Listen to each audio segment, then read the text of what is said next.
Bismillahirrahmanirrahim. Assalamualaikum warahmatullahi wabarakatuh. Perkenalkan, nama saya Risa, Prodi Studi Agama-Agama, Fakultas Usuluddin Adab dan Dakwah, Institut Agama Islam Negeri Pontianak. Kali ini saya akan membuat video pembelajaran hadis untuk memenuhi tugas UTS yang diampu oleh Bapak Miskari. Bismillahirrahmanirrahim. Yang pertama yaitu hadis merupakan prima sos ajaran Islam kedua setelah Al-Quran. Fungsinya adalah menjelaskan bayan terhadap Al-Quran, ziyadah terhadap Al-Quran, sumber yang mandiri dan hadis pada umumnya bersifat terperinci. Salah satu fungsinya terhadap Al-Quran adalah bayan al-tafsir atau bayan al-tafsil. Jika dititik dari segi dalamnya Al-Quran, tidak beda dengan hadis Nabi, keduanya ada yang al-kalah dan ada juga yang zani al-kalah. Oleh karena itu, Al-Quran dari sisi periwayat hampir tidak pernah dipermasalahkan oleh umat Islam, sebab dalam sejarah pengumpulannya seluruh ayat yang dihimpun dan mushaf tidak pernah mengalami perubahan, baik pada zaman Nabi maupun sesudahnya. Oleh karena pencerah terhadap Al-Quran hanya terpusat pada kandungan dan aplikasi, sedangkan untuk hadis Nabi dan Rasul tidak hanya kandungan dan aplikasinya, melainkan juga periwayatannya. Hal ini dipahami karena Al-Quran ketika itu langsung ditulis oleh para sahabat Nabi yang rebel dalam dipercaya, sedangkan perhatian terhadap hadis dimulai sekitar 90 tahun setelah wafat Nabi Muhammad SAW untuk bentuk usaha penulisnya setelah banyak sahabat menghafal hadis. Wafat dan munculnya usaha pemalsuan hadis dengan kondisi seperti ini. Khalifah Umar Ibnu Abdul Aziz berusaha untuk melakukan usaha kodifikasi hadis, maka pada akhir abad secara resmi Khalifah memerintah kepada Abu Bakar bin Muhammad bin Umar bin Ham, gubernur Madinah, dan meminta Ibnu Syihab al-Zuhri, seorang ulama, untuk memulai gerakan mengkodifikasian hadis.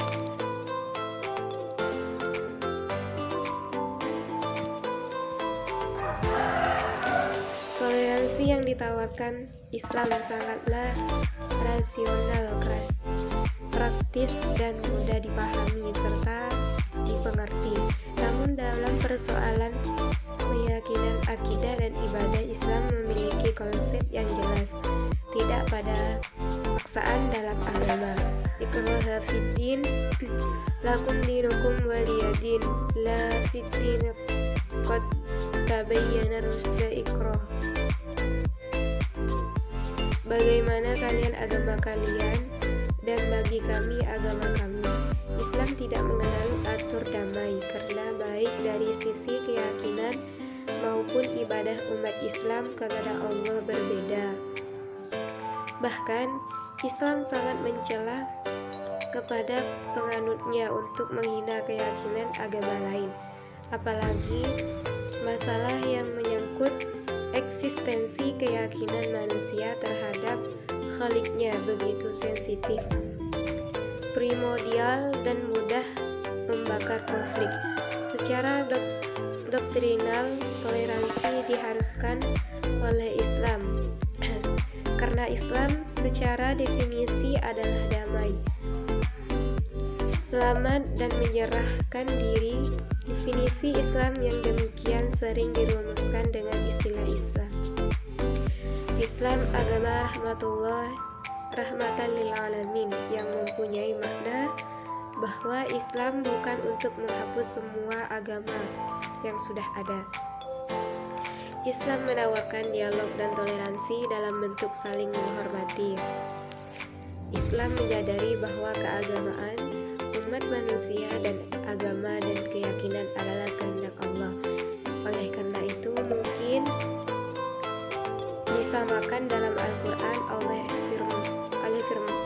Allah berfirman, "Walau syaa rabbuka lamana man fil ardi kulluhum jami'an afa anta tukrihun nasa hatta yakunu mu'minin." Jikalau Tuhanmu menghendaki, tentulah beriman semua orang yang di muka bumi seluruhnya, maka apakah kamu hendak memaksa manusia supaya mereka menjadi orang-orang yang beriman semuanya?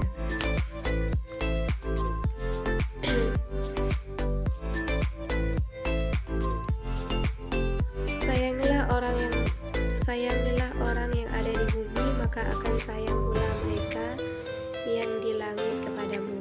Persaudaraan ini menyebabkan terlindungnya hak-hak orang lain dan diterimanya perbedaan dalam suatu masyarakat. Juga terlibat konsep keadilan, perdamaian, dan kerjasama yang saling menguntungkan serta menegasikan semua keburukan.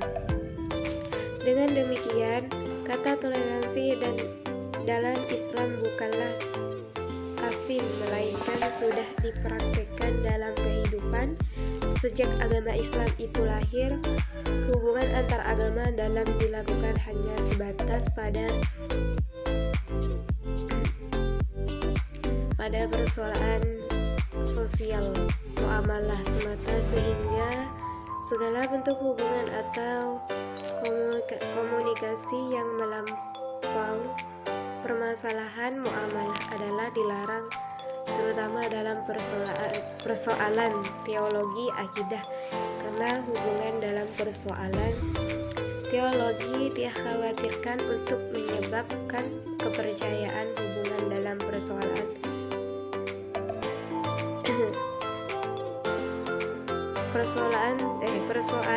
teologi dikhawatirkan akan menyebabkan kecampuran kebenaran Islam dengan kepalsuan agama lain. Jadi memisahkan secara tegas antara persoalan teologi dan muamalah dalam konteks hubungan antar agama merupakan bentuk penjagaan dan pemeliharaan atas kemurnian agama Islam. Sikap melindungi dan saling tolong-menolong tanpa persoalan perbedaan keyakinan juga muncul pada sejumlah hadis dan praktis Nabi. Sebagai perbedaan keyakinan juga muncul dalam sejumlah hadis dan praktik Nabi. Sebagai contoh,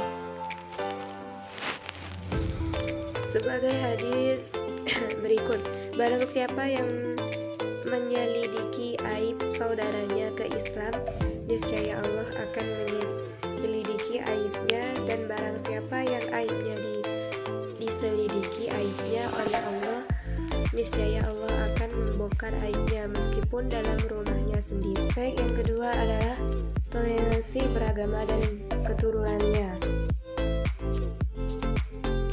Toleransi sebagai ajaran Islam mengajarkan bahwa adanya perbedaan antara manusia, baik dari isi etnis maupun perbedaan keyakinan. Dalam beragama merupakan fitrah dan sunatullah atau sunnah menjadi ketetapan Tuhan. Tujuan utamanya adalah supaya di antara mereka saling mengenal dan berinteraksi. Barangkali adanya beragam perbedaan merupakan kenyataan sosial, sesuatu yang niscaya dan tak dapat dipungkiri. Makhluk sosial ialah makhluk yang satu sama lain saling membutuhkan. Makhluk sosial adalah makhluk yang mempunyai kemampuan berdialog orang dengan orang lain dan lingkungannya. Dialog ialah percakapan antara dua orang atau lebih Dialog dapat juga definisikan sebagai pergaulan antara pribadi-pribadi yang saling memberikan diri dan berusaha mengenal pihak lain. Bagaimana adanya dari penjelasan ini secara sosiologis atau psikologis, dialog merupakan kebutuhan hakiki. Manusia membutuhkan dialog untuk membuka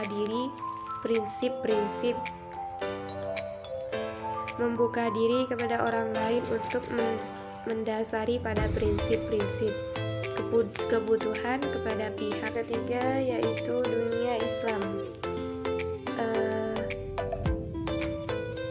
Hadis tentang pertanian bersama non-muslim. Rasulullah SAW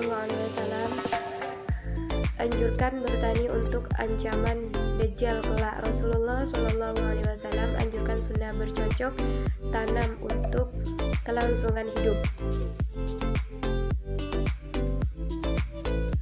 Dalam hal Islam telah memberi warna tersendiri terhadap perkembangan pertanian. Hal itu tampak dari beberapa hadis yang secara jelas menganjurkan umat Islam untuk menanami lahan, menjadikannya wawasannya yang produktif. Tidaklah seorang muslim menanam suatu tanaman atau pokok kemudian hasilnya dimakan oleh burung, manusia atau binatang, melainkan apa yang dilakukan itu menjadi sedekah baginya. Riwayat Al-Bukhari Muslim dari Anas.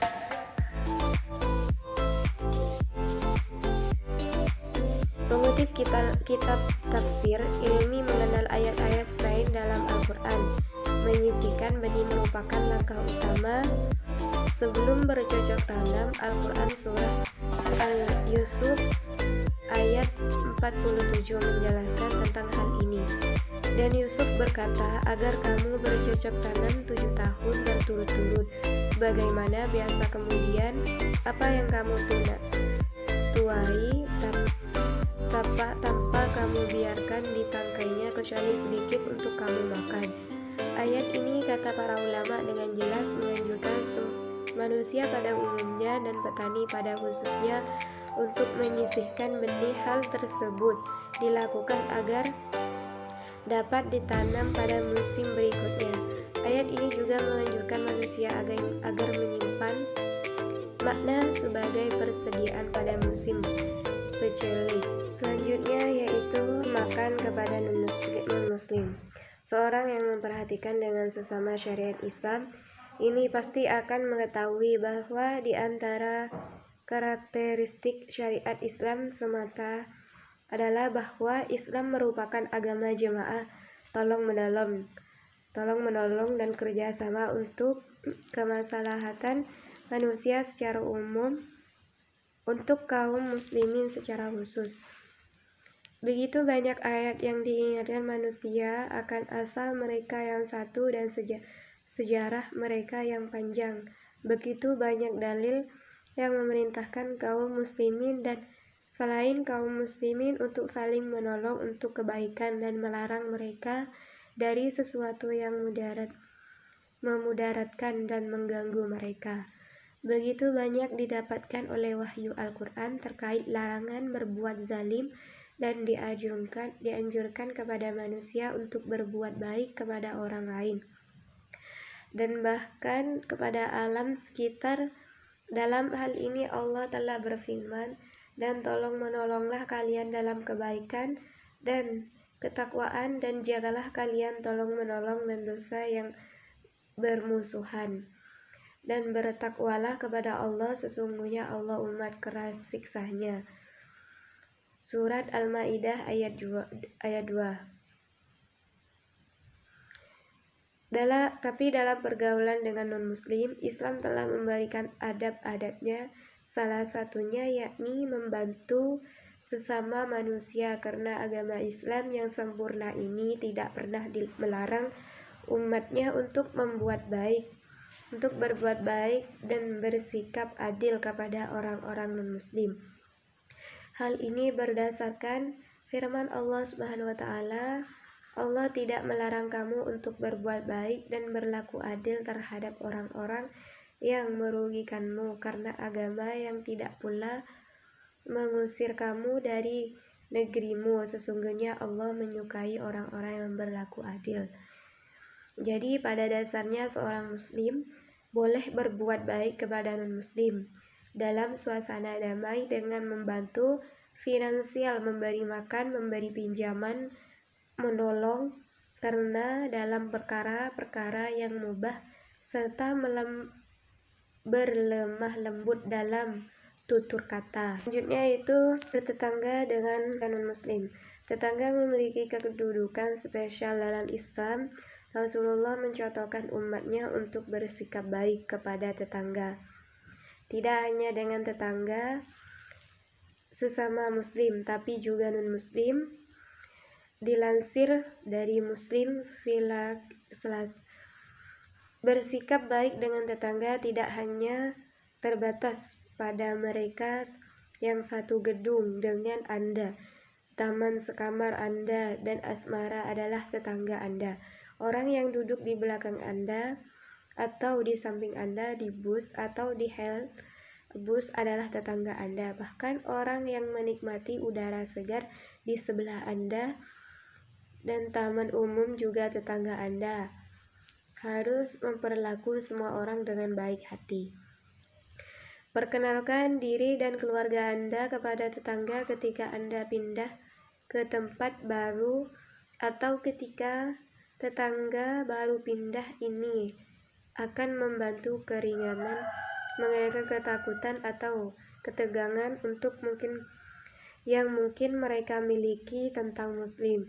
Juga jangan lupa untuk mengucapkan selamat tinggal ketika Anda atau mereka pindah. Teruslah bersikap baik kepada mereka, terutama pada saat mereka membutuhkan dan tertimpa kesusahan. Jika tetangga Anda orang tua atau sakit kronis, Anda bisa menawarkan untuk membantunya ke toko, membeli perlengkapan sehari-hari atau semacamnya. Selanjutnya, jual beli terhadap non-muslim. Manusia sebagai makhluk sosial tentu saja tidak bisa terlepas dari bantuan orang lain. Sejak manusia itu dilahirkan sampai meninggal, dunia pun akan tetap membutuhkan bantuan orang lain, terutama dalam kehidupan sehari-hari.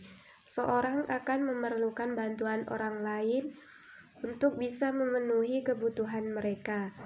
Kita tahu bahwa negara Indonesia memiliki 6 negara yang disahkan oleh pemerintah, yaitu agama Kristen, Katolik, Hindu, Buddha, dan Konghucu.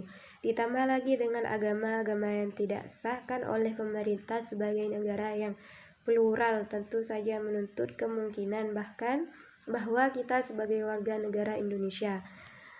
Dalam hal ini pasti akan timbul permasalahan-permasalahan yang dilatar belakangi oleh perbedaan agama. Salah satunya adalah permasalahan dalam interaksi jual beli. Sebelumnya kita perlu mengetahui dulu apa arti interaksi jual beli menurut agama Islam. Interaksi jual beli dalam Islam sendiri adalah proses tukar-menukar harta ataupun barang yang dilakukan dengan cara sukarela dan mau antara penjual dan pembeli dalam Islam. Interaksi jual beli diperbolehkan asal tidak mendatangkan kemudaratan halal dan tidak haram ataupun barang didapatkan dengan cara yang haram. Ada banyak permasalahan dan keraguan yang timbul dalam melakukan interaksi jual beli, khususnya jika kegiatan jual beli tersebut dilakukan dengan orang yang beragama non-muslim. Contohnya saja yang dialami oleh salah satu teman saya, di mana ia memiliki sebuah toko kecilan. Ia masih membeli barang dagangannya tersebut dari toko grosir, dan kebetulan toko grosir tersebut adalah pemilik non-muslim. Sekian, terima kasih. Wassalamualaikum warahmatullahi wabarakatuh.